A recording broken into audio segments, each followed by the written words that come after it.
Protecting your assets, flying under the radar, and making a buttload of money happens to be one of the most important things for entrepreneurs, especially entrepreneurs that are getting into real estate or entrepreneurs that are acquiring assets. But it seems to me like the biggest conversation around acquiring assets and protecting yourself is, how do you make sure you're doing it correctly? And do you get everything to be owned by your trust, including all your LLCs, your family, your kids?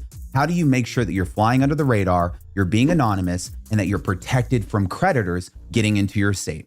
My name is Carlton Dennis. Welcome to Taxes Made Simple. And on this channel, we go over hard, complex tax matters, and we simplify things so every single person that's out there can be able to learn how to leverage the tax code, build wealth, because the government and the rich keep information behind closed doors. And it's my job to make sure you have access to that. Now, asset protection is probably one of the most vital, important things that you can focus on as you're increasing your wealth and building an estate. But many people are unsure of how to make sure that things are being owned by their trust, or whether or not it makes sense for things to be owned by their trust. Look no further than this video. In this video, I want to go over the exact importance of the trust, how you're going to leverage it, and how you're going to make sure that you're allocating items underneath your trust to build wealth correctly. Make sure you stay all the way until the end of this video, because like many of my other videos, I'll be giving you one important piece of information as it pertains to trust that'll make a big difference in your overall bottom line. Without further ado, let's get started.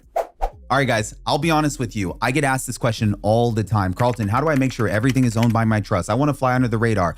Do I need to set up a BDIT? Do I need to set up an irrevocable trust? Do I need to set up a revocable trust? Should I set up this dynasty trust since I went to this convention and I learned about how this trust can own this trust and own this trust? I'm going to be real honest with you guys. If you follow me and you're on my channel, my job is to make sure I'm guiding you without overpaying for things that you do not need. And to be completely honest with you, being in my position, I have seen so many taxpayers come into my office. This was like previous to COVID, sit down with me and try to explain all of these expensive trust structures that they set up for hundreds of thousands of dollars, by the way, and none of it is needed and none of it's useful for them. That sucks. What I want to do today is I want to break down how you can develop a trust structure correctly, what the phases are to get into the right type of asset protection for you and your family, and how you can approach this with the right type of mindset. But if you're watching this right now and you already have all these different trusts set up, I don't want you to be discouraged. What I want you to do is I want you to lock in on this training, because this could help guide you to figure out how you can utilize your trust structures to the fullest extent. So let's dive in. All right, guys, let's jump into phase number one. And this is probably really the most important phase. Phase number one is income generation. To be completely honest, most people try to put the cart before the horse when it comes to asset protection, because they're watching a lot of information online. They're studying YouTube videos. They're going to different conferences, and they learn from different gurus or specialists that they need all of these different trusts and a backflip in Nevada and make this thing own this thing. I want you to understand something. If you have not solved the income problem, you do not have an asset protection problem yet. It seems to me like most people are kind of doing things backwards, where they want to start off with, let me go set up all these structures, but they haven't even learned how to make income yet. If you're still in phase number one, there is nothing more important than you securing the bag.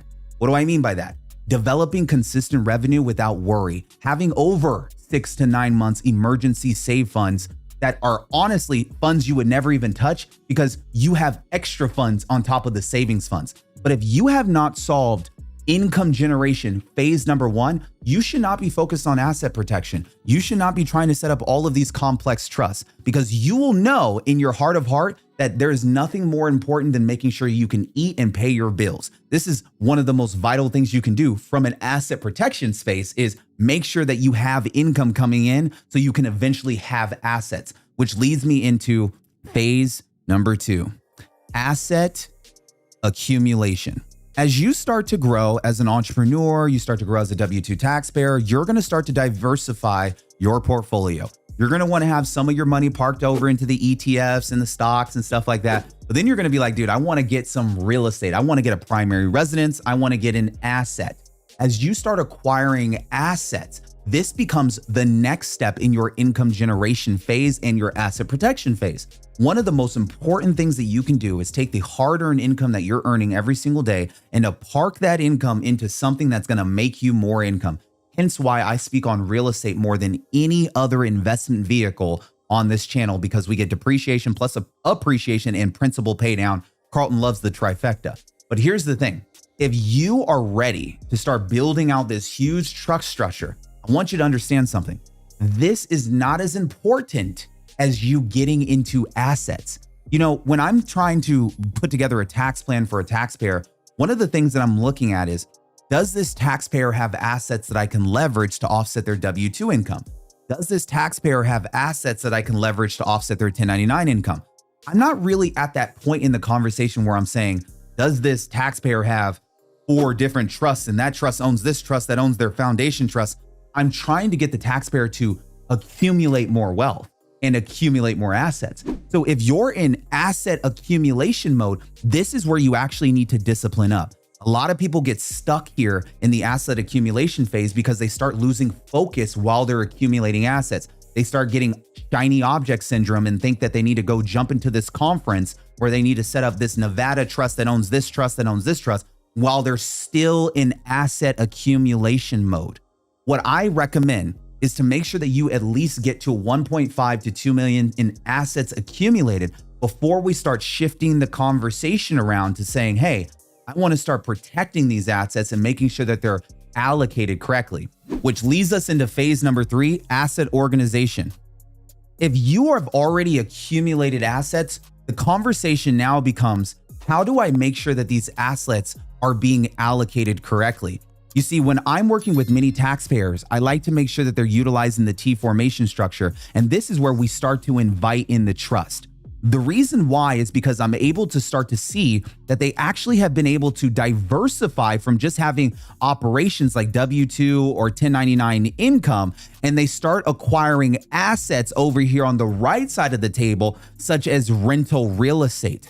Anytime we start acquiring assets in combination with our operations is when we start to invite the trust into the conversation to start to own these assets that you are acquiring. But here's the thing. What ends up happening, and I'm just going to reiterate this, is too many taxpayers get lost in all of these different videos and information that they see online, telling them to set up so many complex structures. I want you to understand this. There is nothing more important than just having a basic revocable living trust.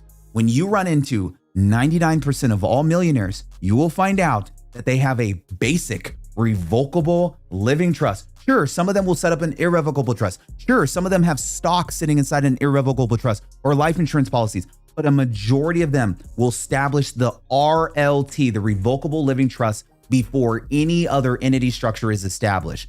This revocable living trust, when you go to set it up, is so important for you to make sure that you're allocating your assets into the revocable living trust. Which means if I have an asset such as a rental property that's sitting inside of an LLC, I want that rental property owned by the trust. If I have a syndication that's sitting out there, I want my syndication investment interest owned by my trust. The reason why I want to do these things is because a trust is under contract law, different from IRS law. That means what's written into the contract is what exists, which is part of the reason why attorneys are sitting down with you, helping you create all of the information that you wish to allocate into that trust and how you wish to disperse those assets to beneficiaries, aka children, when you pass away, or a husband or a wife if something were to happen to you. But here's the thing, trusts cost money. They're typically going to cost you anywhere between $2,500 to $5,000 to set up, and you're going to need to file the tax returns depending on what type of trust you have. So if you're somebody that has an accumulated income and accumulated assets, you're not in a place where you can do asset organization and to get your trust to own your LLCs that own your investment properties, or your trust to own your S corporation where your operational income is coming in from your self-employed business. This is why there are phases to asset protection, which leads me honestly into the last phase. Phase number 4 is estate planning structure. When it's time for you to start doing estate planning, the reason why estate planning will become important to you is because there is a concept called estate taxes. Now, many of us don't worry about estate taxes because we're so focused on phase number 1. Carlton, I'm just trying to make income and pay off my bills and then get to a place where I can accumulate assets. But then you get to phase number 2 where you're doing all this asset accumulation and you start to become curious and you're like, dude, I want to protect stuff. I want to ride under the radar. I don't want my name out there. I don't even want people to know where my address is. So then you start doing asset reallocation. You start shifting assets into LLCs that are in particular states that don't require your name and information to be online. And then you go and take the extra step to get the trust. But here's the next step after you've gotten the trust to own your LLCs and your S corporations and everything's flowing into the trust. The next step is your estate planning strategy. The reason why your estate planning strategy is so important is because the IRS has rules around who is going to pay estate taxes based on how large the estate has grown. You see, once your estate has capsized over 11 or over 25 million, you are going to pass on an estate that is going to end up resulting in taxes for your heirs. Your heirs or family members may not know how to deal with the taxes associated with your estate. So you might take it upon yourself in real time while you're alive to figure out how to allocate income and assets along your estate to be able to reduce your estate tax, since you know there's going to be taxes for your heirs who inherit your properties. Guys, listen, as I talk about this, I can feel some of the words coming out of my mouth that when I learned this information for myself.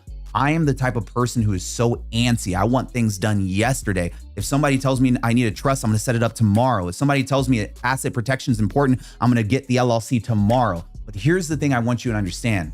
There are phases to attacking this so you don't get burnt out, so you don't end up overspending money, and so you don't get discouraged on how you build wealth. You see, the rich entrepreneurs have all of this information. Those who are sitting on billions of dollars, they can pass on this information to their children. But I am here today to give you this information and to give you a phase-by-phase process on how you can build out your estate planning without costing yourself hundreds of thousands of dollars or preventing yourself from being able to grow the estate that you want to grow for your family or your heirs. At the end of the day, all that we're working for, guys, all that we are working for, all of us, we're working for time. We want to have more time with our family. We want to create more memories. We want to spend more time with the people we love. It's not about all the luxuries we can buy. So being able to do this correctly will allow for you to create the time for your family and the time for your family's family to live the lives that they dreamed of. Guys, listen, my name is Carlton Dennis. If you like some of this information, I'm going to ask one thing. Go ahead and sign up below to get your ticket for the Tax-Free Wealth event. It starts August 1st. It'll go all the way through August 5th. If you have any questions around how to get your trust to own your operational companies or to own your LLCs, I am going to do a full training on asset protection and asset allocation to show you how you can get your assets properly underneath your trust to avoid taxes and to remain anonymous. This is something I pride myself on, and I want to be able to give you that teaching. The tickets are only $300 for VIP and $100 for general admission. If you're on VIP, you will be able to spend additional time with me where we get to talk and I get to learn more about your situation. If you're general admission, you're pretty much just saying, I want to be a fly on the wall and just watch all the videos and be there for the actual training. I'm encouraging you to sign up for VIP, and I look forward to seeing you August 1st. Everybody else, I just want to say thank you so much for making it to the end of this video, and I'll see you on the next one. Cheers.